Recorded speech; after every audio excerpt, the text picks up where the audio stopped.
ಯಾವಾಗಲೂ ನಿಮ್ಮ ಸೆಲ್ಫಿಗೆ ಟೈಮ್ ಕೊಡ್ಬೇಕನ್ನೋ. ಹೆಲೋ ಎವ್ರಿ ಒನ್, ಹೆಂಗದಿರೆಲ್ಲರೂ? I hope you all doing well. And ಇವತ್ತು ನಮ್ಮ ಕಂಟೆಂಟ್ ಕ್ರಿಯೇಷನ್ ಜರ್ನಿದ 33ನೇ ದಿನ. ಆ್ಯಂಡ್ ನಂದು ಇವತ್ತು ಮಾರ್ನಿಂಗ್ ವರ್ಕೌಟ್ ಚೆಸ್ಟ್ ಮತ್ತು ಫೋರ್ ಆರ್ಮ್ಸ್ ಇತ್ತು. ಸೊ ನಾ ಇವತ್ತು ಯಾವ ಟಾಪಿಕ್ ಬಗ್ಗೆ ಮಾತಾಡೋಕ್ಕೆ ಬಂದೇನೆ ಅಂತ ಹೇಳಿದ್ರೆ, ನಿಮ್ಮ ಸೆಲ್ಫ್ ಜೋಡಿ ಟೈಮ್ ಸ್ಪೆಂಡ್ ಮಾಡೋದನ್ನ, ನಿಮ್ಮ ಸೆಲ್ಫ್ ಸಂಬಂಧ, ನಿಮ್ಮದು ಒಂದು ಸೆಲ್ಫ್ ಇಂಪ್ರೂವ್ಮೆಂಟ್ ಸಂಬಂಧ ಟೈಮ್ ಹಾಕೋದನ್ನ ಯಾವಾಗಲೂ ಮರೆಯೋಕೆ ಹೋಗ್ಬೇಡ್ರಿ. ಯಾಕಂದ್ರೆ ನಾ ಇದನ್ನ ಎದಕ್ಕೆ ಹೇಳತ್ತೀನಿ ಅಂತ ಹೇಳಿದ್ರೆ, ನೀವು ಈಗ ಏನಾದರೂ ನಿಮ್ಮ ಸೆಲ್ಫ್ ಜೋಡಿ ನೀವು ಕರೆಕ್ಟಂಗೆ ನೀವೆಲ್ಲಿ ಮಿಸ್ಟೇಕ್ ಮಾಡತ್ತೀರಿ, ಏನು ಮಾಡತ್ತೀರಿ ಅಂತೇಳಿ ರಿಯಲೈಸ್ ಮಾಡ್ಕೊಲಾರ್ದಂಗೆ ನೀವು ಇದೇ ಲೈಫ್ನ ಕಂಟಿನ್ಯೂ ಮಾಡ್ಕೊತ ಹೋದ್ರಿ ಅಂದ್ರೆ ಅಪ್ಕಮಿಂಗ್ ಡೇಸ್ ಒಳಗೆ ನೀವು ರಿಗ್ರೆಟ್ ಆಗಬೇಕಾಗ್ತೈತಿ. ಅದ್ರ ಸಂಬಂಧ ನಾ ಏನು ಹೇಳತ್ತೀನಿ, ನೀವು ಏನು ಮಿಸ್ಟೇಕ್ ಮಾಡತ್ತೀರಿ ಆ್ಯಂಡ್ ನಿಮ್ಮ ಸೆಲ್ಫ್ ನಿಮ್ಗೆ ಗ್ರೋತ್ಲಿಂತ ನೀವು ಏನು ಸ್ಟಾಪ್ ಮಾಡತೈತಿ ಅದನ್ನು ಫೈಂಡ್ ಔಟ್ ಮಾಡ್ಕೋರಿ.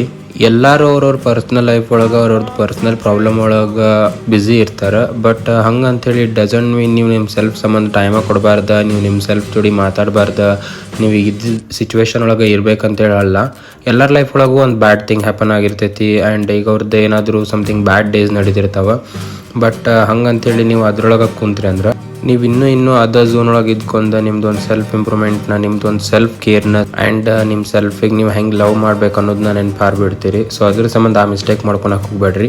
ನಿಮ್ಮ ಸೆಲ್ಫ್ ಸಂಬಂಧ ನೀವು ಎಷ್ಟೋ ಬ್ಯುಸಿ ಇದ್ದರೂ ನಿಮ್ಮ ಸೆಲ್ಫ್ ಸಂಬಂಧ ಟೈಮ್ ಮಾಡ್ಕೋರಿ. ಆ್ಯಂಡ್ ನಿಮ್ಮದು ಒಂದು ಸೆಲ್ಫ್ ಇಂಪ್ರೂವ್ಮೆಂಟ್ ಮೇಲೆ ಕಾನ್ಸಂಟ್ರೇಟ್ ಮಾಡಿರಿ. ನಂದು ಇವತ್ತು ಎಲ್ಲ ವರ್ಕೌಟ್ ಮುಗಿಸ್ಕೊಂಡು ಕಾರ್ಡಿಯೋ ಕಂಪ್ಲೀಟ್ ಮಾಡ್ಕೊಂಡು ಬರಬೇಕಾದ್ರೆ ಎಳ್ನೀರು ಕುಡಿದ ಮನೆಗೆ ಬಂದೆ. ಇವತ್ತಿಗಿಷ್ಟ, ಮತ್ತು ನಾಳೆ ಒಂದು ಬೇರೆ ವರ್ಕೌಟ್ ಸೆಷನ್ ಜೋಡಿ ಸಿಗೋಣಂತ. Stay fit and focused, keep supporting, love you all.